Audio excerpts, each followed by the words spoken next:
नाम भूल जाएगा, चेहरा ये बदल जाएगा, मेरी आवाज़ ही पहचान है, घर याद रहे। दोस्तों, संगीत ਦਾ ਚਮਕਦਾ ਹੋਇਆ ਸੂਰਜ ਅਸਤ ਹੋ ਗਿਆ। ਦਿਆਲੂ ਅਤੇ ਸਭ ਦਾ ਖਿਆਲ ਰੱਖਣ ਵਾਲੇ ਲਤਾ ਜੀ ਸਾਨੂੰ ਛੱਡ ਕੇ ਚਲੇ ਗਏ ਹਨ। ਲਤਾ ਜੀ ਦੀ ਕਮੀ ਕਦੇ ਵੀ ਪੂਰੀ ਨਹੀਂ ਹੋ ਸਕੇਗੀ। ਆਉਣ ਵਾਲੀਆਂ ਪੀੜ੍ਹੀਆਂ ਉਹਨਾਂ ਨੂੰ ਭਾਰਤੀ ਸੰਸਕ੍ਰਿਤੀ ਦੇ ਆਗੂ ਵਜੋਂ ਯਾਦ ਰੱਖਣਗੀਆਂ। ਉਹਨਾਂ ਦੀ ਆਵਾਜ਼ ਦੇ ਵਿੱਚ ਲੋਕਾਂ ਨੂੰ ਮੋਹਿਤ ਕਰਨ ਦੀ ਬੇਮਿਸਾਲ ਸਮਰੱਥਾ ਸੀ। ਲਤਾ ਮੰਗੇਸ਼ਕਰ ਪਿਛਲੇ ਕਾਫੀ ਸਮੇਂ ਤੋਂ ਜ਼ੇਰੇ ਇਲਾਜ ਸਨ। ਬੀਤੇ ਸਮੇਂ ਉਹਨਾਂ ਦੀ ਸਿਹਤ ਕਾਫੀ ਖਰਾਬ ਹੋ ਗਈ ਸੀ ਤੇ ਉਹ ਵੈਂਟੀਲੇਟਰ ਤੇ ਸਨ। ਲਤਾ ਜੀ ਅੱਜ ਸਾਡੇ ਵਿੱਚ ਨਹੀਂ ਰਹੇ, ਪਰ ਉਹਨਾਂ ਦੀਆਂ ਯਾਦਾਂ ਸਾਡੇ ਨਾਲ ਨੇ। ਉਹਨਾਂ ਦੀਆਂ ਯਾਦਾਂ ਨੂੰ ਅੱਜ ਤਾਜ਼ਾ ਕਰਦੇ ਹਾਂ, ਤੁਹਾਡੇ ਨਾਲ ਸਾਂਝਾ ਕਰਦੇ ਹਾਂ ਤੇ ਉਹਨਾਂ ਦੀ ਜ਼ਿੰਦਗੀ ਦੇ ਕਈ ਨਾ ਭੁੱਲਣਯੋਗ ਕਿੱਸੇ ਅੱਜ ਅਸੀਂ ਤੁਹਾਡੇ ਨਾਲ ਸ਼ੇਅਰ ਕਰਦੇ ਹਾਂ। ਮੈਂ ਹਾਂ ਪ੍ਰਵੀਨ ਕੋਮਲ, ਤੁਹਾਡਾ ਦੋਸਤ, ਤੁਹਾਡਾ ਹੋਸਟ, ਤੇ ਤੁਸੀਂ ਵੇਖ ਰਹੇ ਹੋ ਪ੍ਰੋਗਰਾਮ ਸ਼ਿੰਚਨ। ਦੋਸਤੋ, ਜਵਾਹਰ ਲਾਲ ਨਹਿਰੂ ਜੀ ਦੇ ਬਾਰੇ ਮਸ਼ਹੂਰ ਸੀ ਕਿ ਉਹ ਨਾ ਤਾਂ ਕਦੇ ਜਨਤਕ ਰੂਪ ਦੇ ਵਿੱਚ ਰੋਂਦੇ ਹਨ ਤੇ ਨਾ ਹੀ ਕਿਸੇ ਦੂਜੇ ਦਾ ਇਸ ਤਰ੍ਹਾਂ ਰੋਣਾ ਪਸੰਦ ਕਰਦੇ ਹਨ। ਹਾਲਾਂਕਿ 27 ਜਨਵਰੀ 1963 ਨੂੰ ਜਦੋਂ ਲਤਾ ਮੰਗੇਸ਼ਕਰ ਜੀ ਨੇ ਕਵੀ ਪ੍ਰਦੀਪ ਦਾ ਲਿਖਿਆ ਗੀਤ ਮੇਰੇ ਵਤਨ ਕੇ ਲੋਗੋ ਗਾਇਆ ਤਾਂ ਨਹਿਰੂ ਆਪਣੇ ਅਥਰੂ ਰੋਕ ਨਾ ਸਕੇ। ਗਾਣੇ ਤੋਂ ਬਾਅਦ ਜਦੋਂ ਲਤਾ ਜੀ ਸਟੇਜ ਦੇ ਪਿੱਛੇ ਬੈਠੇ ਸਨ ਤਾਂ ਨਿਰਦੇਸ਼ਕ ਮਹਿਬੂਬ ਖਾਨ ਨੇ ਲਤਾ ਜੀ ਨੂੰ ਕਿਹਾ ਕਿ ਨਹਿਰੂ ਜੀ ਸੱਦ ਰਹੇ ਹਨ। ਮਹਿਬੂਬ ਨੇ ਲਤਾ ਜੀ ਨੂੰ ਨਹਿਰੂ ਦੇ ਸਾਹਮਣੇ ਲਿਜਾ ਕੇ ਕਿਹਾ ਕਿ ਇਹ ਹੈ ਸਾਡੀ ਲਤਾ, ਤੁਹਾਨੂੰ ਕਿਵੇਂ ਲੱਗਿਆ ਇਸ ਦਾ ਗਾਉਣਾ? ਨਹਿਰੂ ਜੀ ਨੇ ਕਿਹਾ ਬਹੁਤ ਵਧੀਆ, ਇਸ ਲੜਕੀ ਨੇ ਮੇਰੀਆਂ ਅੱਖਾਂ ਵਿੱਚ ਪਾਣੀ ਲਿਆ ਦਿੱਤਾ। ਇਹ ਕਹਿ ਕੇ ਨਹਿਰੂ ਨੇ ਲਤਾ ਨੂੰ ਗੱਲ ਨਾਲ ਲਾ ਲਿਆ। ਫੌਰਨ ਹੀ ਇਸ ਗਾਣੇ ਦੀ ਮਾਸਟਰ ਟੇਪ ਨੂੰ ਵਿਵਿਧ ਭਾਰਤੀ ਦੇ ਸਟੇਸ਼ਨ ਤੇ ਪਹੁੰਚਾਇਆ ਗਿਆ ਅਤੇ ਰਿਕਾਰਡ ਸਮੇਂ ਵਿੱਚ HMV ਨੇ ਉਸ ਦਾ ਰਿਕਾਰਡ ਬਣਵਾਇਆ ਤੇ ਮਾਰਕੀਟ ਦੇ ਵਿੱਚ ਲੈ ਆਈ। ਦੇਖਦੇ ਹੀ ਦੇਖਦੇ ਗਾਣਾ ਪੂਰੇ ਦੇਸ਼ ਵਿੱਚ ਛਾ ਗਿਆ ਤੇ ਨੈਸ਼ਨਲ ਰੇਜ਼ ਬਣ ਗਿਆ। ਅੱਜ ਬੱਚੇ ਬੱਚੇ ਦੀ ਜ਼ੁਬਾਨ ਦੇ ਉੱਤੇ ਇਹ ਗੀਤ ਹੈ।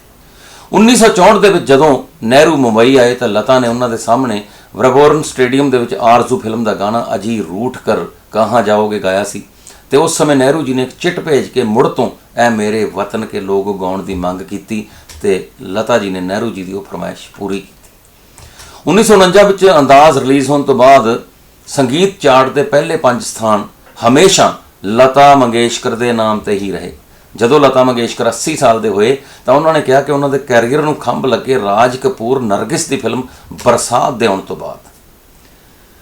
ਲਤਾ ਦੇ ਬਾਰੇ ਮਦਨ ਮੋਹਨ ਨੇ 16 ਨੇ ਸੱਚੀ ਗੱਲ ਕਹੀ। ਉਹਨਾਂ ਨੇ ਲਿਖਿਆ ਕਿ 1965 ਵਿੱਚ ਮੈਟਰੋ ਮਰਫੀ ਵੱਲੋਂ ਸਾਨੂੰ ਸੰਗੀਤਕਾਰਾਂ ਦੀ ਪ੍ਰਤਿਭਾ ਪਛਾਣਨ ਦੇ ਲਈ ਪੂਰੇ ਦੇਸ਼ ਵਿੱਚ ਭੇਜਿਆ ਗਿਆ। ਅਸੀਂ ਕੋਈ ਵੀ ਅਜਿਹਾ ਨਹੀਂ ਲੱਭ ਸਕੇ ਜਿਹੜਾ ਕਿ ਪ੍ਰਤਿਭਾ ਦੇ ਮਾਮਲੇ ਵਿੱਚ ਆਸ-ਪਾਸ ਵੀ ਹੋਵੇ ਤੇ ਇਹ ਸਾਡੀ ਖੁਸ਼ਕਿਸਮਤੀ ਸੀ ਕਿ ਲਤਾ ਸਾਡੇ ਜ਼ਮਾਨੇ ਵਿੱਚ ਪੈਦਾ ਹੋਈ। ਲਤਾ ਮੰਗੇਸ਼ਕਰ ਨੇ ਸ਼ੁਰੂਆਤੀ ਸਮੇਂ ਦੇ ਵਿੱਚ ਅਦਾਕਾਰੀ ਕਰਨ ਦੀ ਕੋਸ਼ਿਸ਼ ਕੀਤੀ। ਅਸਲ ਵਿੱਚ ਜਦੋਂ ਸਾਲ 1948 ਵਿੱਚ ਮਹਿਲ ਰਿਲੀਜ਼ ਹੋਈ ਤਾਂ ਗੀਤਾ ਰਾਏ ਨੂੰ ਛੱਡ ਕੇ ਇੱਕ ਕਰਕੇ ਲਤਾ ਮੰਗੇਸ਼ਕਰ ਦੇ ਸਾਰੇ ਮੁਕਾਬਲੇਦਾਰ ਸ਼ਮਸ਼ਾਦ ਬੇਗਮ, ਜੋਰਾਬਾਈ ਅੰਬਾਲਾ ਵਾਲੀ ਅਤੇ ਪਾਰੁਲ ਘੋਸ਼ ਅਤੇ ਮੀਰਬਾਈ ਕਰਨਾਟਕੀ ਉਹਨਾਂ ਦੇ ਰਸਤੇ ਤੋਂ ਪਾਸੇ ਹੁੰਦੇ ਗਏ। ਜਦੋਂ ਸਾਲ 1950 ਵਿੱਚ ਉਹਨਾਂ ਨੇ ਆਏਗਾ ਆਣੇ ਵਾਲਾ ਗਾਇਆ ਤਾਂ ਆਲ ਇੰਡੀਆ ਰੇਡੀਓ ਪਰ ਫਿਲਮ ਸੰਗੀਤ ਵਜਾਉਣ ਦੀ ਪਾਬੰਦੀ ਸੀ ਤੇ ਉਸ ਸਮੇਂ ਰੇਡੀਓ ਸਿਲੋਨ ਵੀ ਨਹੀਂ ਸੀ। ਭਾਰਤ ਵਾਸੀਆਂ ਨੇ ਪਹਿਲੀ ਵਾਰੀ ਰੇਡੀਓ ਗੋਆ ਤੋਂ, ਜਿਹੜਾ ਕਿ ਉਸ ਸਮੇਂ ਪੁਰਤਗਾਲ ਦੇ ਕਬਜ਼ੇ ਵਿੱਚ ਸੀ, ਉੱਥੋਂ ਲਤਾ ਜੀ ਦੀ ਆਵਾਜ਼ ਸੁਣੀ। ਭਾਰਤ ਨੇ ਇਸ ਨੂੰ ਸਾਲ 1961 ਦੇ ਵਿੱਚ ਪੁਰਤਗਾਲੀਆਂ ਦੇ ਕਬਜ਼ੇ ਦੇ ਵਿੱਚੋਂ ਆਜ਼ਾਦ ਕਰਵਾਇਆ ਸੀ। ਉੱਘੇ ਸੰਗੀਤ ਸ਼ਾਸਤਰੀ ਗਾਇਕ ਪੰਡਤ ਜਸਰਾਜ ਇੱਕ ਦਿਲਚਸਪ ਕਿੱਸਾ ਸੁਣਾਉਂਦੇ ਹਨ। ਇੱਕ ਵਾਰ ਮੈਂ ਵੱਡੇ ਗੁਲਾਮ ਅਲੀ ਖਾਨ ਨੂੰ ਮਿਲਣ ਅੰਮ੍ਰਿਤਸਰ ਗਿਆ। ਅਸੀਂ ਗੱਲਾਂ ਹੀ ਕਰ ਰਹੇ ਸਨ ਕਿ ट्रांजिस्टर से लता जी का गाना ये जिंदगी उसी की है जो किसी का हो गया सुनन विच आया। खान साहब गल्लां करदे एकदम रुक गए तो जो गाना मुक्या तो मैनू कहंदे कम वक्त कदे बेसुरी हुंदी ही नहीं। तो इस टिप्पणी विच पिता का प्यार भी सी ते कलाकार की ईरखा भी। लता जी के गाउण की शुरुआत 5 साल की उम्र में हुई सी। नसरीन मुन्नी कबीर की जिहड़ी किताब है लता हर ओन वर्ड्स विच खुद लता जी दसते हैं कि मैं अपने पिता दीनानाथ मंगेशकर नूं गाउंदे वेखदी सी पर उन्हां दे सामने गाउण की कदे हिम्मत नहीं पैंदी सी। ते एक बार वो अपने किसी शागिर्द नूं राग पूरीयत नाशरी सिखा रहे सन। किसी कारण वो थोड़ी देर लई कमरे तो बाहर चले गए। मैं बाहर खेड रही सी। मैं बाबा दे विद्यार्थियों नूं गाउंदे होए सुनिया। मैनूं लग्गिया मुंडा ढंग नाल नहीं गा रिहा। मैं उन्हां दे कोल गई अते उन्हां दे सामने गा के दस्सिया कि इस नूं किवें गाया जांदा है। तो जदों मेरे पिता वापस आए तो उन्होंने दरवाजे की ओट विचों मैनूं गाउंदी नूं सुनिया तो उन्होंने मेरी माँ नूं बुला के कहा सानूं पता ही नहीं सी कि साडे घर विच भी एक चंगी गायिका है। तो अगले दिन सवेरे 6 बजे जगा के मेरे पिता जी ने मैनूं कहा कि तानपुरा चुक्को अज तो तू गाना सीखेंगी। तो उन्होंने पूरी तनाशरी राग तो ही शुरू करवाया। तो उस समय मेरी उम्र महज 5 साल की सी। 5 ਸਾਲ ਦੀ ਉਮਰ ਤੋਂ ਲਤਾ ਜੀ ਨੇ ਨੂੰ ਸਰਸਵਤੀ ਮਾਤਾ ਦੀ ਕਿਰਪਾ ਉਹਨਾਂ ਦੇ ਗਲੇ ਤੇ ਹੋ ਗਈ ਸੀ। ਉਂਝ ਤਾਂ ਲਤਾ ਮੰਗੇਸ਼ਕਰ ਕਈ ਸੰਗੀਤਕਾਰਾਂ ਦੇ ਨਾਲ ਕੰਮ ਕਰ ਚੁੱਕੇ ਨੇ, ਪਰ ਗੁਲਾਮ ਹੈਦਰ ਦੇ ਲਈ ਉਹਨਾਂ ਦੇ ਮਨ ਵਿੱਚ ਖਾਸ ਥਾਂ ਸੀ। ਉਹਨਾਂ ਨੇ ਉਹਨਾਂ ਨੂੰ ਇੱਕ ਸਿੱਖਿਆ ਦਿੱਤੀ ਸੀ ਕਿ ਬੀਟ ਤੇ ਆਉਣ ਵਾਲੇ ਸ਼ਬਦਾਂ ਉੱਪਰ ਥੋੜ੍ਹਾ ਜ਼ਿਆਦਾ ਜ਼ੋਰ ਦੇਣਾ ਹੈ ਤੇ ਇਹਦੇ ਨਾਲ ਹੀ ਗਾਣਾ ਉੱਠਦਾ ਹੈ। ਹਰੀਸ਼ ਭਿਵਾਨੀ ਆਪਣੀ ਕਿਤਾਬ ਲਤਾ ਦੀ ਅਜੀਬ ਦਾਸਤਾਂ ਹੈ, ਇਹਨਾਂ ਦਾ ਗਾਣਾ ਸੀ ਅਜੀਬ ਦਾਸਤਾਂ। ਕਹਾਂ ਸ਼ੁਰੂ ਕਹਾਂ ਖਤਮ। ਸੋ ਹਰੀਸ਼ ਭਿਵਾਨੀ ਜੀ ਨੇ ਵੀ ਉਹਦੀ ਦਾਸਤਾਂ ਚੁੱਕੀ, ਲਤਾ ਦੀ ਅਜੀਬ ਦਾਸਤਾਂ। ਉਹਦੇ ਵਿੱਚ ਉਹਨਾਂ ਨੇ ਲਿਖਿਆ ਕਿ ਅਨਿਲ ਦਾ ਇਸ ਗਾਣੇ ਉੱਪਰ ਜ਼ੋਰ ਦਿੰਦੇ ਸਨ ਕਿ ਗੀਤ ਗਾਉਂਦੇ ਸਮੇਂ ਸਾਹ ਕਿੱਥੇ ਤੋੜਨਾ ਚਾਹੀਦਾ ਹੈ ਤਾਂ ਜੋ ਸੁਣਨ ਵਾਲੇ ਨੂੰ ਰੜਕੇ ਨਾ। ਅਨਿਲ ਵਿਸ਼ਵਾਸ ਨੇ ਲਤਾ ਨੂੰ ਸਿਖਾਇਆ ਕਿ 2 ਸ਼ਬਦਾਂ ਦੇ ਵਿਚਕਾਰ ਸਾਹ ਲੈਂਦੇ ਸਮੇਂ ਹੌਲੇ ਜਿਹੇ ਮੂੰਹ ਮਾਈਕ੍ਰੋਫੋਨ ਤੋਂ ਪਰੇ ਲੈ ਜਾਓ, ਸਾਹ ਲਓ ਤੇ ਤੁਰੰਤ ਉਸੇ ਥਾਂ ਆ ਕੇ ਗਾਣਾ ਜਾਰੀ ਰੱਖੋ। ਤੇ ਮਾਈਕ ਤੋਂ ਲੁਕਣ ਮਿੱਟੀ ਦੀ ਜਿਹੜੀ ਇਹ ਪ੍ਰਕਿਰਿਆ, ਇਹਦੇ ਵਿੱਚ ਆਖਰੀ ਸ਼ਬਦ ਦਾ ਅੰਤਿਮ ਅੱਖਰ ਅਤੇ ਨਵੇਂ ਸ਼ਬਦ ਦਾ ਪਹਿਲਾ ਅੱਖਰ ਦੋਵਾਂ ਨੂੰ ਜ਼ਰਾ ਜ਼ੋਰ ਨਾਲ ਲਗਾਉਣਾ ਚਾਹੀਦਾ ਹੈ। ਲਤਾ ਜੀ ਦੇ ਸੁਰੀਲੇਪਣ ਤੋਂ ਇਲਾਵਾ ਉਹਨਾਂ ਦੇ ਉਰਦੂ ਭਾਸ਼ਾ ਦੇ ਬਿਹਤਰੀਨ ਉਚਾਰਨ ਨੇ ਵੀ ਹਰ ਕਿਸੇ ਦਾ ਧਿਆਨ ਉਹਨਾਂ ਵੱਲ ਖਿੱਚਿਆ। ਅਸਲ ਵਿੱਚ ਇਸ ਦਾ ਸਿਹਰਾ ਦਲੀਪ ਕੁਮਾਰ ਨੂੰ ਜਾਣਾ ਚਾਹੀਦਾ ਹੈ। ਹਰੀਸ਼ ਭਿਵਾਨੀ ਆਪਣੀ ਕਿਤਾਬ ਲਤਾ ਦੀ ਅਜੀਬ ਦਾਸਤਾਨ ਹਨ ਵਿੱਚ ਲਿਖਦੇ ਹਨ ਕਿ ਇੱਕ ਦਿਨ ਅਨਿਲ ਵਿਸ਼ਵਾਸ ਅਤੇ ਲਤਾ ਮੁੰਬਈ ਦੀ ਲੋਕਲ ਟ੍ਰੇਨ ਰਾਹੀਂ ਗੋਰੇਗਾਮ ਜਾ ਰਹੇ ਸਨ। ਇਤਫਾਕ ਨਾਲ ਉਸੇ ਹੀ ਰੇਲ ਗੱਡੀ ਦੇ ਵਿੱਚ ਬਾਂਦਰਾ ਸਟੇਸ਼ਨ ਤੋਂ ਦਲੀਪ ਕੁਮਾਰ ਚੜ੍ਹੇ ਤੇ ਜਦੋਂ ਅਨਿਲ ਵਿਸ਼ਵਾਸ ਨੇ ਦਲੀਪ ਕੁਮਾਰ ਜੀ ਦੇ ਨਾਲ ਨਵੀਂ ਗਾਇਕਾ ਦੀ ਜਾਣ ਪਛਾਣ ਕਰਵਾਈ ਤਾਂ ਉਹਨਾਂ ਨੇ ਕਿਹਾ ਕਿ ਮਰਾਠੀ ਲੋਕਾਂ ਦੇ ਮੂੰਹ ਦੇ ਵਿੱਚੋਂ ਦਾਲ ਭਾਤ ਦੀ ਖੁਸ਼ਬੂ ਆਉਂਦੀ ਹੈ, ਉਹਨਾਂ ਨੂੰ ਉਰਦੂ ਬਾਰੇ ਕੀ ਪਤਾ। ਤੁਹਾਨੂੰ ਜਿਵੇਂ ਕਿ ਪਤਾ ਹੀ ਦੋਸਤੋ ਕਿ ਯੂਸਫ ਖਾਨ ਯਾਨੀ ਕਿ ਦਲੀਪ ਕੁਮਾਰ ਜੀ ਦਾ ਉਰਦੂ ਦੇ ਉੱਤੇ ਕਾਫੀ ਉਹਨਾਂ ਦੀ ਪਕੜ ਸੀ। ਲਤਾ ਜੀ ਨੇ ਇਸ ਗੱਲ ਨੂੰ ਇੱਕ ਚੁਣੌਤੀ ਵਾਂਗ ਸਵੀਕਾਰ ਕੀਤਾ ਤੇ ਸਫੀ ਸਾਹਿਬ ਨੇ ਉਹਨਾਂ ਦੇ ਲਈ ਇੱਕ ਮੌਲਵੀ ਉਸਤਾਦ ਦਾ ਪ੍ਰਬੰਧ ਕੀਤਾ ਜਿਨ੍ਹਾਂ ਦਾ ਨਾਮ ਮਹਿਬੂਬ ਸੀ।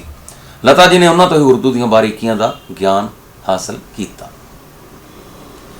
ਇਸ ਤੋਂ ਕੁਝ ਸਮੇਂ ਬਾਅਦ ਫਿਲਮ ਲਾਹੌਰ ਦੀ ਸ਼ੂਟਿੰਗ ਚੱਲ ਰਹੀ ਸੀ ਜਿੱਥੇ ਜੱਦਨ ਬਾਈ ਅਤੇ ਉਹਨਾਂ ਦੀ ਧੀ ਨਰਗਿਸ ਵੀ ਮੌਜੂਦ ਸਨ।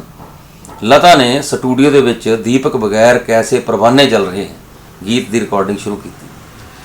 ਦੀਪਕ ਬਗੈਰ ਕੈਸੇ ਪਰਵਾਨੇ ਚੱਲ ਰਹੇ ਹੈ ਗੀਤ ਦੀ ਰਿਕਾਰਡਿੰਗ ਤੋਂ ਬਾਅਦ ਜੱਦਨ ਬਾਈ ਨੇ ਲਤਾ ਨੂੰ ਬੁਲਾ ਕੇ ਕਿਹਾ, ਮਾਸ਼ਾ ਅੱਲਾ ਕਿੰਨਾ ਸੋਹਣਾ ਗਾਇਆ ਹੈ, ਅਜਿਹਾ ਤਲਫੁਜ਼ ਹਰ ਕਿਸੇ ਦਾ ਨਹੀਂ ਹੁੰਦਾ ਬੇਟਾ। ਲਤਾ ਦੀ ਆਵਾਜ਼ ਦੀ ਇੱਕ ਹੋਰ ਖਾਸੀਅਤ ਇਹ ਸੀ ਕਿ ਉਹਨਾਂ ਦੀ ਆਵਾਜ਼ ਸਮਾਂ ਬੀਤਣ ਦੇ ਨਾਲ ਨਾਲ ਹੋਰ ਸੁਰੀਲੀ ਅਤੇ ਜਵਾਨ ਹੁੰਦੀ ਜਾ ਰਹੀ ਸੀ। 1961 ਦੇ ਵਿੱਚ ਆਈ ਜੰਗਲੀ ਫਿਲਮ ਵਿੱਚ ਜਦੋਂ ਉਹਨਾਂ ਨੇ ਸਾਰਾ ਵਾਨੋ ਦੇ ਲਈ ਕਸ਼ਮੀਰ ਕੀ ਕਲੀ ਹੂੰ ਮੈਂ ਗਾਇਆ ਸੀ ਤਾਂ ਜੋ ਸੁਰੀਲਾ ਪਰ ਉਸ ਸਮੇਂ ਉਹਨਾਂ ਦੀ ਆਵਾਜ਼ ਦੇ ਵਿੱਚ ਸੀ ਉਨਾ ਹੀ ਪੱਕਾ ਸੁਰ 12 ਸਾਲ ਬਾਅਦ ਫਿਲਮ ਅਨਾਮਿਕਾ ਦੇ ਵਿੱਚ ਵੀ ਲੱਗਿਆ ਸੀ। ਤੇ ਜਦੋਂ ਉਹਨਾਂ ਨੇ ਅਨਾਮਿਕਾ ਫਿਲਮ ਦੇ ਵਿੱਚ ਜਿਆ ਭਾਦੁੜੀ ਦੇ ਲਈ ਬਾਹੋਂ ਮੇਂ ਚਲੇ ਆਓ ਗਾਇਆ ਸੀ, ਕਮਾਲ ਦਾ ਗੀਤ। ਉਹਨਾਂ ਦੇ ਬਾਰੇ ਇੱਕ ਹੋਰ ਕਹਾਣੀ ਮਸ਼ਹੂਰ ਹੈ ਕਿ 1958 ਵਿੱਚ ਮਹਿਬੂਬ ਖਾਨ ਅਮਰੀਕਾ ਦੇ ਵਿੱਚ ਆਸਕਰ ਸਮਾਰੋਹ ਦੇ ਵਿੱਚ ਸ਼ਾਮਲ ਹੋਣ ਲਈ ਲਾਸ ਐਂਜਲਸ ਗਏ ਸਨ। ਸਮਾਰੋਹ ਤੋਂ 2 ਦਿਨ ਬਾਅਦ ਹੀ ਉਹਨਾਂ ਨੂੰ ਦਿਲ ਦਾ ਦੌਰਾ ਪੈ ਗਿਆ ਸੀ। ਰਾਜੂ ਭਾਰਤਨ ਲਤਾ ਮੰਗੇਸ਼ਕਰ ਜੀ ਦੀ ਜੀਵਨੀ ਵਿੱਚ ਲਿਖਦੇ ਹਨ ਕਿ ਲਤਾ ਨੇ ਉਹਨਾਂ ਨੂੰ ਮੁੰਬਈ ਤੋਂ ਫੋਨ ਕੀਤਾ। ਠੀਕ ਹੋਣ ਤੋਂ ਬਾਅਦ ਮਹਿਬੂਬ ਸਾਹਿਬ ਨੇ ਲਤਾ ਨੂੰ ਕਿਹਾ ਕਿ ਤੁਹਾਡਾ ਇੱਕ ਗੀਤ ਸੁਣਨ ਨੂੰ ਬਹੁਤ ਮਨ ਕਰ ਰਿਹਾ ਹੈ ਪਰ ਇਸ ਦੇਸ਼ ਵਿੱਚ ਉਸ ਦਾ ਰਿਕਾਰਡ ਕਿੱਥੋਂ ਲਿਆਵਾਂ। ਲਤਾ ਜੀ ਨੇ ਉਹਨਾਂ ਨੂੰ ਪੁੱਛਿਆ ਕਿ ਤੁਸੀਂ ਕਿਹੜਾ ਗਾਣਾ ਸੁਣਨਾ ਚਾਹੁੰਦੇ ਹੋ ਤਾਂ ਮਹਿਬੂਬ ਸਾਹਿਬ ਦੇ ਕਹਿਣ ਤੇ ਲਤਾ ਨੇ ਟੈਲੀਫੋਨ ਦੇ ਉੱਤੇ ਹੀ ਰਸਿਕ ਬਲਮਾ ਗੀਤ ਉਹਨਾਂ ਨੂੰ ਸੁਣਾਇਆ। ਇੱਕ ਹਫ਼ਤੇ ਬਾਅਦ ਲਤਾ ਜੀ ਨੇ ਇੱਕ ਵਾਰ ਫੇਰ ਉਹੀ ਗਾਣਾ ਮਹਿਬੂਬ ਸਾਹਿਬ ਨੂੰ ਸੁਣਾਇਆ। ਹੁਣ ਮਹਿਬੂਬ ਸਾਹਿਬ ਦੇ ਠੀਕ ਹੋਣ ਦੇ ਵਿੱਚ ਇਸ ਗਾਣੇ ਦਾ ਕਿੰਨਾ ਯੋਗਦਾਨ ਹੈ ਇਹ ਤਾਂ ਰੱਬ ਹੀ ਦੱਸ ਸਕਦਾ ਹੈ, ਪਰ ਉਦੋਂ ਤੋਂ ਹੀ ਲਤਾ ਜੀ ਦੇ ਲਈ ਇਹ ਗੀਤ ਬਹੁਤ ਖਾਸ ਹੋ ਗਿਆ ਸੀ। ਪਹਿਲਾਂ ਜਿਹੜੇ ਭਾਰਤ ਦੇ ਵਿੱਚ ਰਹੇ ਤੇ ਫਿਰ ਪਾਕਿਸਤਾਨ ਚਲੇ ਗਏ ਨੂਰ ਜਹਾਂ ਬੜੇ ਪ੍ਰਸਿੱਧ ਗਾਇਕ, ਉਹਨਾਂ ਵਿੱਚ ਅਤੇ ਲਤਾ ਜੀ ਦੇ ਵਿੱਚ ਗੂੜੀ ਦੋਸਤੀ ਸੀ।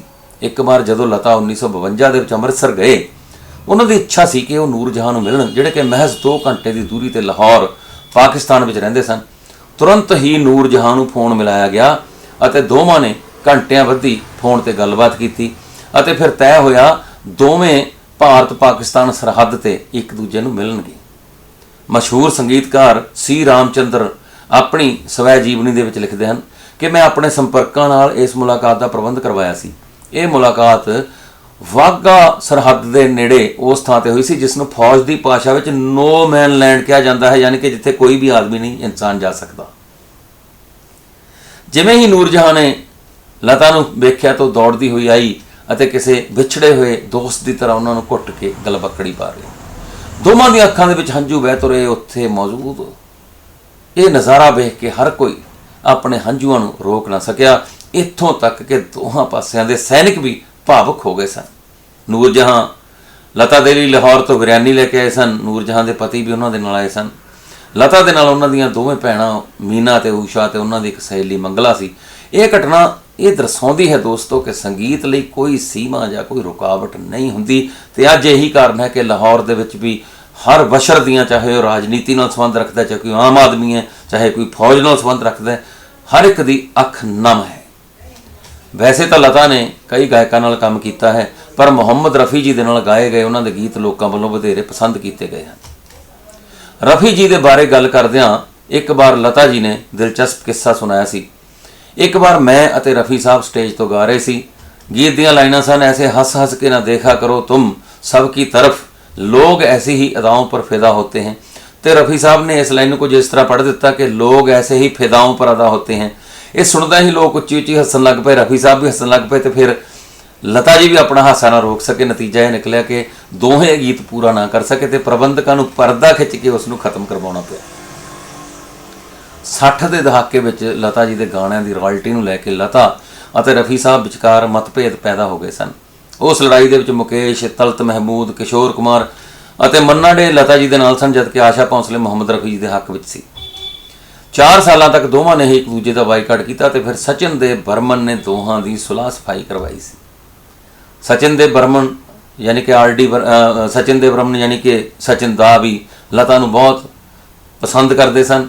ਜਦੋਂ ਵੀ ਉਹ ਉਸ ਦੇ ਗੀਤ ਤੋਂ ਖੁਸ਼ ਹੁੰਦੇ ਤਾਂ ਉਹਨਾਂ ਦੀ ਪਿੱਠ ਥੱਪਤ ਪਾਉਂਦੇ ਸਨ ਅਤੇ ਲਤਾ ਨੂੰ ਪਾਣ ਪੇਸ਼ ਕਰਦੇ।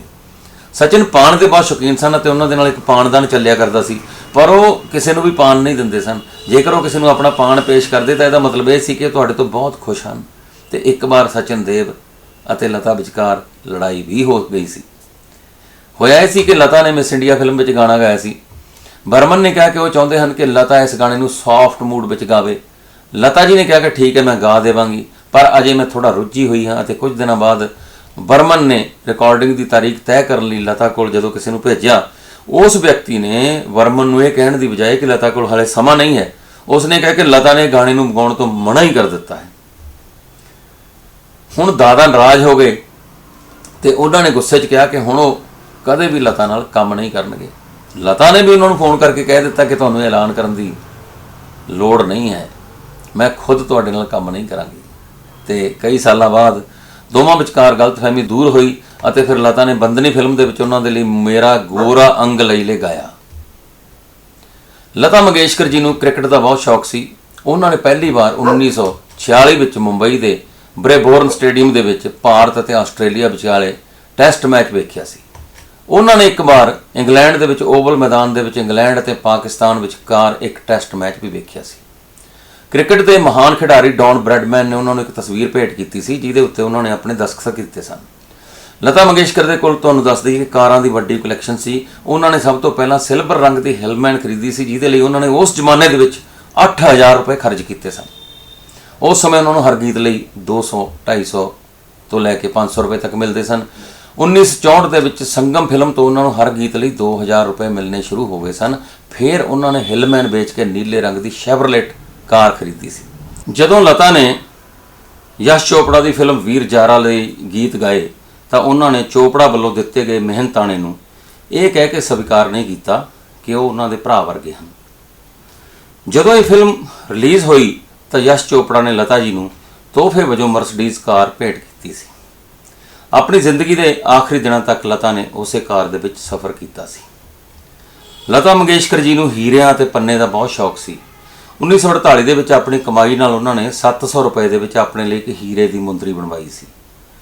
ਉਹ ਇਸ ਮੁੰਦਰੀ ਨੂੰ ਆਪਣੇ ਖੱਬੇ ਹੱਥ ਦੀ ਤੀਜੀ ਉਂਗਲੀ ਦੇ ਵਿੱਚ ਪਾਇਆ ਕਰਦੇ ਸਨ। ਉਹਨਾਂ ਨੂੰ ਸੋਨਾ ਬਿਲਕੁਲ ਵੀ ਪਸੰਦ ਨਹੀਂ ਸੀ। ਹਾਂ, ਉਹ ਸੋਨੇ ਦੀਆਂ ਝਾਂਜਰਾਂ ਜ਼ਰੂਰ ਪਾਇਆ ਕਰਦੇ ਸਨ ਤੇ ਇਸ ਦੀ ਸਲਾਹ ਉਹਨਾਂ ਨੂੰ ਪ੍ਰਸਿੱਧ ਗੀਤਕਾਰ ਨਰਿੰਦਰ ਸ਼ਰਮਾ ਨੇ ਦਿੱਤੀ ਸੀ। ਲਤਾ ਨੂੰ ਜਾਸੂਸੀ ਨਾਵਲ ਪੜ੍ਹਨ ਦਾ ਵੀ ਬਹੁਤ ਸ਼ੌਕ ਸੀ ਅਤੇ ਉਹਨਾਂ ਦੇ ਕੋਲ ਸ਼ਰਲਾਕ ਹੋਮਸ ਦੀਆਂ ਸਾਰੀਆਂ ਕਿਤਾਬਾਂ ਦੀ ਕਲੈਕਸ਼ਨ ਸੀ। ਜੇਕਰ ਮਿਠਾਈ ਦੀ ਗੱਲ ਕੀਤੀ ਜਾਵੇ ਤਾਂ ਲਤਾ ਮੰਗੇਸ਼ਕਰ ਨੂੰ ਜਲੇਬੀ ਸਭ ਤੋਂ ਵੱਧ ਪਸੰਦ ਸੀ। ਇੱਕ ਜ਼ਮਾਨੇ ਦੇ ਵਿੱਚ ਉਹਨਾਂ ਨੂੰ ਇੰਦੌਰ ਦਾ ਗੁਲਾਬ ਜਾਮਣ ਅਤੇ ਦਹੀਂ ਬੜਾ ਵੀ ਬਹੁਤ ਪਸੰਦ ਸੀ। ਗੋਬਨ ਫਿਸ਼ ਕਰੀ ਅਤੇ ਸਮੁੰਦਰੇ ਝੀਂਗੇ ਵੀ ਉਹਨਾਂ ਦੀ ਖੁਰਾਕ ਵਿੱਚ ਸ਼ਾਮਲ ਸਨ ਤੇ ਉਹ ਸੂਜੀ ਦਾ ਹਲਵਾ ਵੀ ਬਹੁਤ ਸਵਾਦ ਬਣਾਉਂਦੇ ਸਨ। ਕੁਕਿੰਗ ਦੇ ਬਹੁਤ ਸ਼ੌਕੀਨ ਸਨ। ਜਿਨ੍ਹਾਂ ਨੇ ਉਹਨਾਂ ਦੇ ਹੱਥ ਦਾ ਬਣਿਆ ਮਟਨ ਖਾਧਾ ਉਹ ਕਦੇ ਵੀ ਉਸ ਸਵਾਦ ਨੂੰ ਨਹੀਂ ਭੁੱਲ ਸਕਣਗੇ। ਉਹਨਾਂ ਨੂੰ ਸਮੋਸਾ ਖਾਣਾ ਵੀ ਪਸੰਦ ਸੀ ਤੇ ਸਾਡੇ ਵੀ ਮੂੰਹ ਦੇ ਵਿੱਚ ਇਸ ਵੇਲੇ ਪਾਣੀ ਆ ਰਿਹਾ ਹੈ। ਲਤਾ ਜੀ ਦੀ ਜਿਹੜੀ ਡਿਸ਼ਜ਼ ਨੇ ਜਿਹੜੀਆਂ ਉਹਨਾਂ ਦਾ ਬਹੁਤ ਜ਼ਿਆਦਾ ਉਹਨਾਂ ਦਾ ਕੁਕਿੰਗ ਵੱਲ ਧਿਆਨ ਸੀ, ਉਹ ਕਲਪਨਾ ਕਰਕੇ ਕਿ ਕਿੰਨਾ ਮਜ਼ੇਦਾਰ ਖਾਣਾ ਉਹ ਬਣਾਉਂਦੇ ਹੋਣਗੇ। ਤੇ ਹੋਰ ਦੱਸ ਦਈਏ ਉਹਨਾਂ ਦੀ ਹੈਬਿਟ ਬਾਰੇ।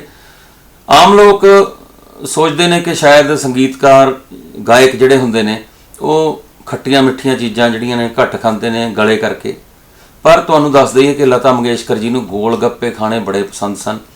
ਇੱਥੋਂ ਤੱਕ ਕਿ ਨਿੰਬੂ ਦਾ ਅਚਾਰ ਅਤੇ ਜਵਾਰ ਦੀ ਰੋਟੀ ਵੀ ਉਹ ਖਾਂਦੇ ਸਨ। ਜਵਾਰ ਦੀ ਰੋਟੀ ਵੀ ਕਿਉਂਕਿ ਗਰਮ ਹੁੰਦੀ ਹੈ, ਗਲਾ ਖੁਸ਼ਕ ਕਰ ਦਿੰਦੀ ਹੈ, ਪਰ ਫਿਰ ਵੀ ਉਹ ਨਿੰਬੂ ਦਾ ਅਚਾਰ ਅਤੇ ਜਵਾਰ ਦੀ ਰੋਟੀ ਵੀ ਆਪਣੇ ਭੋਜਨ ਵਿੱਚ ਉਹਨਾਂ ਦੇ ਸ਼ਾਮਲ ਸੀ। ਤੇ ਕਹਿਣ ਵਾਲੇ ਇਹ ਵੀ ਕਹਿੰਦੇ ਨੇ ਕਿ ਜਦੋਂ ਲਤਾ ਜੀ ਰਿਕਾਰਡਿੰਗ ਲਈ ਜਾਂਦੇ ਸਨ ਤੇ ਅਚਾਰ ਖਾ ਕੇ ਜਾਂਦੇ ਸਨ।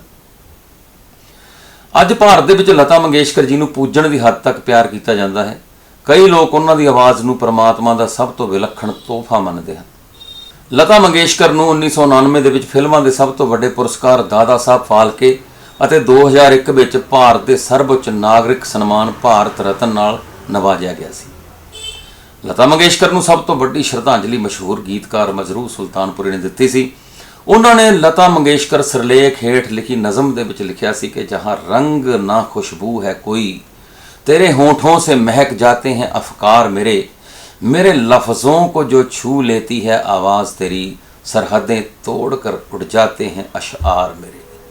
सो दोस्तों, लता जी साडे विचकार नहीं रहे, पर उन्हां दीयां यादां, उन्हां दीयां जिहड़े किस्से उन्हां दे नाल संबंधित उन्हां दी जिहड़ी अमर आवाज़ साडी जहन दे विच हमेशा गूंजदी रहेगी, साडे दिमागां दे विच उन्हां दा अक्स मौजूद रहेगा ते साडे दिल विच लता मंगेशकर जी दीयां यादां हमेशा ताज़ा रहणगियां।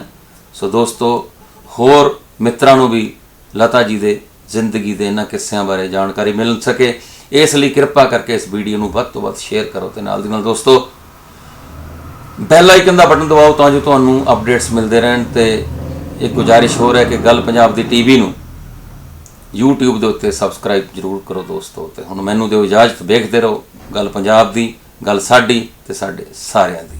ਨਮਸਕਾਰ, ਲਤਾ ਜੀ ਅਮਰ ਰਹਿਣ।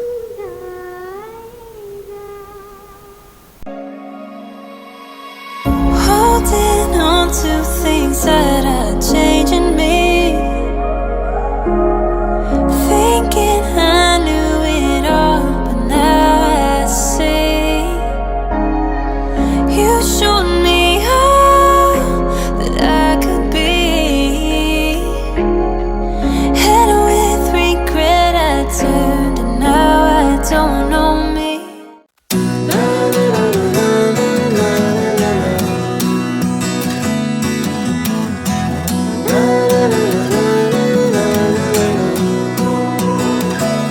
Online dialogue.